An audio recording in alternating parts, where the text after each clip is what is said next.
మార్గం అచల పరంపరి మార్గం. ఈ అచల పరంపరి మార్గంలో తప్ప వేరే ఏ మార్గంలో నువ్వు పోయినా కూడాను ఏదో భ్రమలో నువ్వు బతికేసి నీ యొక్క జన్మని అన్యాయం చేసుకుంటే తప్ప నీ యొక్క జన్మ యొక్క ఉద్దేశాన్ని మాత్రము తెలుసుకునేకి సాధ్యమే లేదు. అందుకోసమే ఏది కూడాను ఈ ప్రకృతిలో ఏవైతే నిర్మాణాలు తయారైనాయో ఆ నిర్మాణాలు అన్నీ కూడాను ఒక మనిషే తయారు చేసినాడు. కరెక్టా? ఒక మనిషి తయారు చేసినది తప్ప ఏది కూడాను స్వయంగా ఇక్కడికి వచ్చింది లేదు. అన్నీ కూడాను మనిషి ద్వారానే ఇక్కడ అన్ని రూపాలు తయారైంది. ఒకే ఒక రూపము తానుగా తయారైంది. యాదది మన శరీరం తానుగా తయారైందా? ఎవరైనా తయారు చేశారా? తానంతట తానుగా తయారైంది. ఎలా? ఈ శరీరం లోపల దైవం ఉంది. ఆ దైవ అంశం ఉండబట్టే ఇదంతా తానుగా తయారైంది.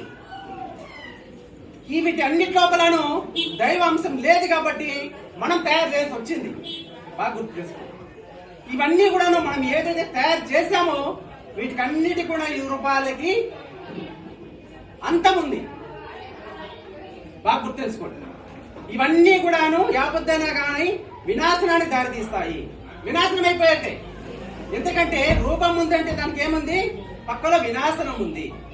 రూపానికి ఏదైతే అవకాశం ఇచ్చిందో వీటన్నిటికీ కూడాను ఏదైతే అవకాశం ఇచ్చిందో అది దైవం.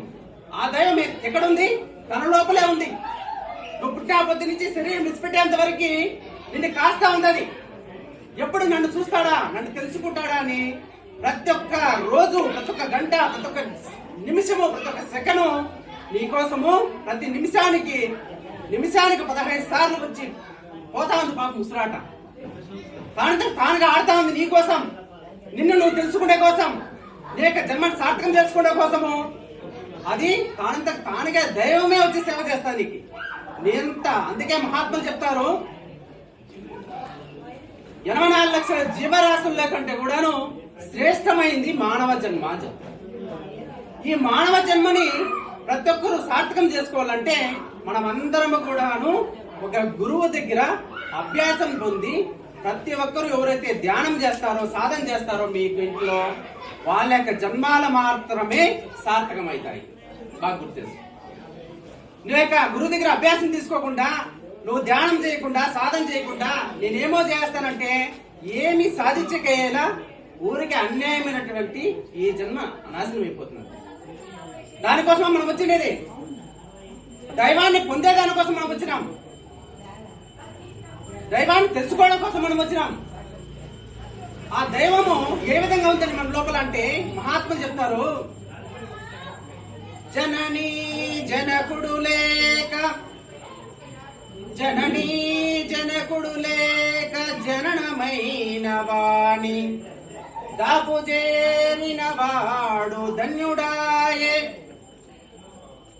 నిత్య పూజలేల నిర్జీవ శిలలకు నాద బ్రహ్మానంద నారాయణ కవి.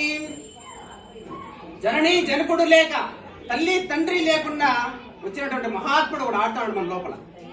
వీరికి తల్లిదండ్రులు లేవు, ఈ శరీరానికి ఉంది.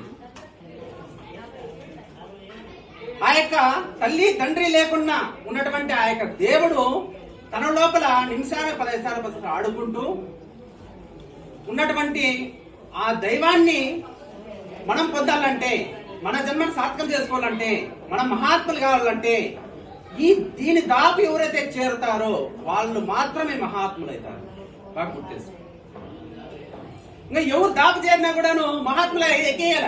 ఎందుకంటే నువ్వు ఈ ప్రకృతిలో ఏమి అనుభవిస్తాడావో, ఏమి చూస్తాడావో, ఏం సంపాదన చేస్తాడావో, ఏమైనా కానీ ప్రతి ఒక్కటి అనుభవించేకి ఎవరు కారణమైనారో వీడు ఉంటేనే.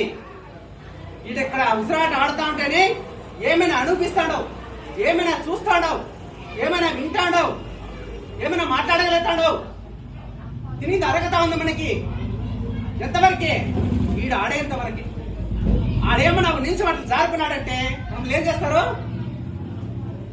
ఎత్తకి సమాధి చేస్తారు. నువ్వెందుకో పనికిరావు, ఇంకా అయిపోయింది నీ కథ ముగిసింది అని మనల్ని పూడు చేస్తారు.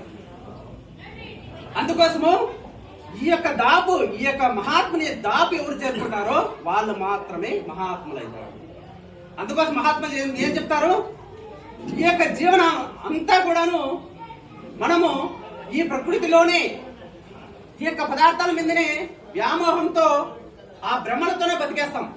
అందుకోసం మహాత్ములు ఇక్కడ మంచి మాట చెప్తారు, తానని తనదని తన వాసన గలిగి జనన మరణములందు చిక్కుబడి పారాడే ఈ జీవికి పరమెట్లు దొరుకురా విశ్వదాభిరామ వినురవేమ.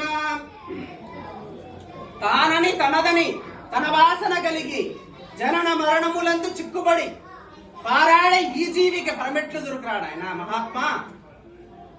ఎంత మంచి మాట చెప్తారు చూడండి. అక్కడ యాదేదో బంధాలు కట్టుకొని ఇవే శాశ్వతమని, వీటుంటే నేను బతకగలుగుతానని, వాడి కోసం నేను పుట్టానని ఎన్నో భ్రమలతో బతికేస్తావే. వచ్చినటువంటి ఉద్దేశాన్ని మర్చిపోయి, మన యొక్క జన్మ యొక్క ఉద్దేశాన్ని మర్చిపోయి ఈ యొక్క భ్రమలోనే బతికేస్తాం మనం. అందుకోసమే మహాత్ములు ఏం చెప్తారు, భ్రాంతులుడికితే బ్రహ్మము నీవేరా. మన లోపల ఉన్నటువంటి ఆ యొక్క భ్రాంతులు ఏదైతే పుట్టాపతి నుంచి వచ్చినాయో ఆ భ్రమలన్నీ నీ లోపల ఎప్పుడైతే తొలుగుతాయో అప్పుడు మాత్రమే ఆ దైవం నీకు అర్థమవుతుంది. భ్రమలు ఉండేంత వరకు మనకు ఆ దైవం అర్థం కాదు. ఎందుకంటే భ్రమ ఎందుకు ఉంటుంది, ఇది శాస్త్రం అని నమ్మినప్పుడే మనకు భ్రమ లోపల ఉంటుంది. 50% లేదు అన్నప్పుడు మనకు భ్రమ అటు ఇప్పుడు వస్తుంది, యావత్తు భ్రమ రాదు. అందుకోసమే భ్రాంతులు ఉడికితే బ్రహ్మము నీవేరా. ఆ భ్రాంతులు మనం ఉడికించుకోవాలంటే మనం ఏం చేయాల, వీని దాపు చేరుకోవాలా.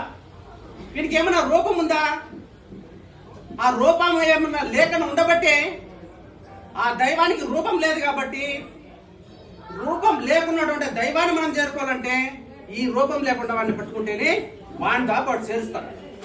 ఇంకెవరిని పట్టుకుంటే చేర్చగేయాల. ఈ ప్రకృతిలో మహాత్ములు మంచి మాట చెప్తారు, దాన ధర్మము వల్ల స్వర్గము, తన్ను తెలిసిదే మోక్షము, తన్ను తెలిపిన గురుడు దైవం అమర శ్రీనారాయణ. ఈ ప్రకృతిలో ఉండేటువంటి అన్ని కూడాను దాన ధర్మము వల్ల స్వర్గం. నువ్వు ఏమన్నా దానం చేసినా దానివల్ల ఏమన్నా తృప్తి కలగచ్చు కొంతవరకు. తర్వాత తన్ను తెలిసితే మోక్షము, ఆ దానం చేసిన దాన్ని అదే శాస్త్రం అని చెప్పేసి నమ్మిపోతే తన్ను తాను తెలుసుకుంటేనే మోక్షం. తన్ను తాను తెలుసుకొని మోక్షంలో ఉండిపోయినామంటే తర్వాత ఏం చెప్తాడు, తన్ను తెలిపిన గురుడు దైవం మన శ్రీనారాయణ. నీ యొక్క స్థితిని ఆ యొక్క దైవాన్ని తెలుసుకోవాలంటే తాను తెలుసుకుంటే గేయలే. అందుకోసమే ఒక గురువు కావాలి. అందుకోసం మహాత్ములు ఏం చెప్తారు, గురుడు శిక్ష లేక గుర్తెట్లు కలుగును, అతివేగమైన వాని అబ్బకైనా తాళపుచ్చలేక తలిపెట్లుడును విశ్వదాభిరామను. ఆ యొక్క గుర్తు, ఆ యొక్క అనుభవము, ఆ యొక్క మార్గము ఒక గురువు దగ్గరే మనం తెలుసుకోవాలమ్మా. అంతే, తాను ఏమీ తెలుసుకుంటే గేయలా. ఒక గురువు ఉంటేనే ప్రతి ఒక్కరికి మన యొక్క జన్మను సార్థకం చేసుకోగలుగుతాం, ఆ దైవాన్ని పొందగలుగుతాం. ఆ గురువు లేకుండా ఎన్ని నువ్వు చేసినా కూడాను మహాత్ములు చెప్తారు, గురువు లేని విద్య గుడ్డి విద్య. కన్నులు లేకుండా ఏమైతే తిరుగుతా అంటామో ఆ విధంగా తిరుగుతా ఉండాల్సింది. ఆడేమో చెప్తామో ఈడేమో చెప్తుందామని జీవితం అంతా కూడాను తిరుగుతానే ఉండాలి, ఎంతవరకు గురువు లేనంత వరకు. అదే గురువు ఉంటే నీ లోపల దైవాన్ని చూపించి, నీ లోపల కూర్చోబెట్టి సాధన చేపించి, ధ్యానం చేపించి నీ యొక్క సత్యాన్ని తెలియజేస్తాడు గురువు. అందుకోసమే ప్రతి ఒక్కరూ ఆ యొక్క గురువు దగ్గర అభ్యాసం తీసుకోండి, ఉపదేశం తీసుకొని ప్రతి ఒక్కరూ ధ్యానం చేయండి. ధ్యానం చేస్తేనే మీ యొక్క జన్మాలు సార్థకం అవుతాయి. ధ్యానం చేయకుండా ఎన్ని రోజులు బతికినా, ఎంత సంపాదన చేసినా, ఎన్ని ఆస్తులు కూడబెట్టినా, ఎన్ని బిల్డింగ్లు కట్టినా, ఏమి చేసినా కూడాను ప్రయోజనం లేదు లేదు లేదు.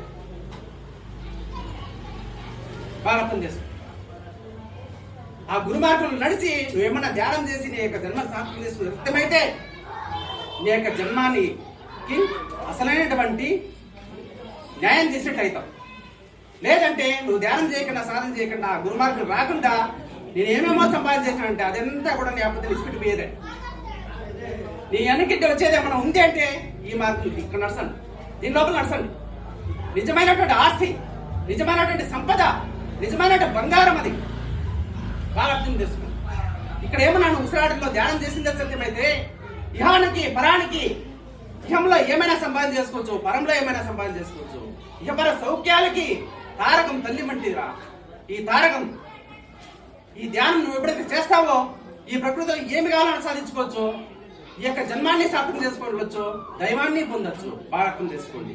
అందుకోసము ప్రతి ఒక్క మహాత్ముడు మీరు కావాలంటే మీరు ప్రతి ఒక్కరూ ఆ గురు మార్గానికి రండి, ఆ గురు దగ్గర అభ్యాసం తీసుకోండి, మీరు మహాత్ములు అవుతారు చెప్పుకుంటూ ఆ దైవం అనేది ఏ విధంగా ఉందని చెప్పేసి నేను ముగిస్తాను.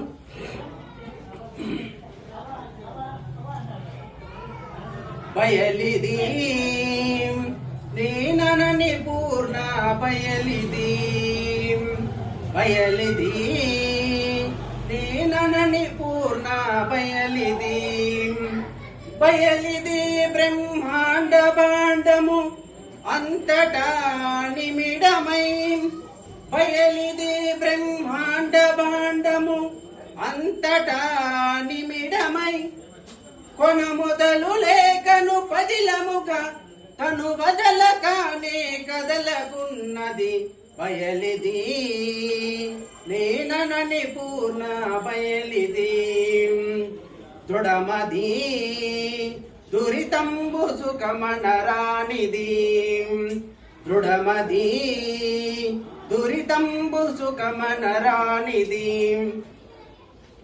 మరణ జననంబులు లేకను స్మరణ విస్మరణంబుగాకను, జనన మరణంబులు లేకను స్మరణ విస్మరణంబుగాకను, కరుణముకనే గతముగాకను మెరువ కాత నిలచియున్నది బయలిది నేనని పూర్ణ బయలిది, పరమది అరమరుగులేని స్థిరమిది, పరమది అరమరుగులేని స్థిరమిది, తడబడంబులు లేకనేమి తనకు తానని తలుపు లేకను, పలుకుటుకునే అలవిగాదది పరమ పూర్ణం వైన పూర్ణము బయలిది నేనని పూర్ణ బయలిది, ఉన్నది మనకున్నది గురువరుడు చూపగ కన్నది, ఉన్నదననేక సర్వము ఉన్నదే పరిపూర్ణ బ్రహ్మము, ఉన్నదన్నది లేని లేకను ఎన్న శక్యము కాని అచలము బయలిది నేనని పూర్ణ బయలిది. ఈ విధంగా ఆ దైవం అనేది పాప పుణ్యాలు లేకుండా, నరక స్వర్గాలు లేకుండా, మంచి చెడులు లేకుండా, చిన్న పెద్ద అనేది లేకుండా సమానంగా సర్వం సమానంగా ఉన్నటువంటి దైవ స్థితి తన లోపలే ఉండుకొని అన్నిటికీ అవకాశం ఇచ్చింది. అందుకోసం సమానంగా ఉన్నటువంటి ఆ దైవాన్ని మీరు పొందాలంటే మీ లోపల ఉన్నటువంటి ఆ దైవాన్ని సమం చేసుకోండి. హానికి పరానికి అన్ని కూడాను అవకాశం ఇచ్చిన దైవం ఒక్కటే, వేరే ఏమీ లేదు. ఆ దైవం కారణం వల్లనే అన్ని కూడా నువ్వు పుడతాడాయి, పెరుగుతాడాయి, సంహారం అవుతాడాయి. అదే అవకాశం ఇచ్చింది తప్ప దైవ నిర్ణయానుసారమైన జరుగుతాయి తప్ప నీ నుంచి ఏమి కాదని నమ్మి నీకు ఏదైతే అవకాశం ఇచ్చిందో అదే దైవం అని నమ్మి మీరందరూ కూడా మహాత్ములయ్యి మీ యొక్క జన్మాన్ని సార్థకం చేసుకోవాలని కోరుకుంటూ ఇంతతో నా చిన్న ఉపన్యాసం ముగిస్తాను.